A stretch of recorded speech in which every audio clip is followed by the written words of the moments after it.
సన్న బియ్యం తేవాలంటే అడిగోవాలి చెప్పు. తీసుకురావాలి. నేను నిలదే కోట బియ్యం, నేను నిలదే దొడ్డు బియ్యం. అవునా కదా? ఇదో దొడ్డు బియ్యం తిన్నోళ్ళు మా తాతోళ్ళు అందరు ఎట్లున్నారు చూడొచ్చు, గట్టిగా ఉన్నారు. అవునా? సన్న బియ్యం బట్టి మొత్తం పాలిష్ పట్టి పట్టి పట్టి పట్టి ఆ కళ్ళ కూడా కనబడతలేవు.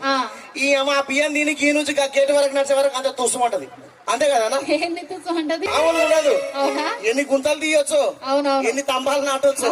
ఇదో సన్న బియ్యం వాళ్ళు ఆ గుంత దోకి లైట్ పెడితేనంటే ఆ లైట్ ఊసిపోయింది చూడు. అదే అందుకే దొడ్డు బియ్యం తిన్నోడు కన్నా పట్టింటే లైట్ అట్లనే వెలుగుతుండే. మరి అందుకే ఆ బియ్యంలో అంత మహిమ ఉందా? మా వాళ్ళు అందరు అవే తింటారు. ఎట్లా మంచిగా ఇప్పటికి కూడా దంచు బియ్యం తింటారు మా వాళ్ళు. ఎట్లా అనుకున్నావు? దంచవే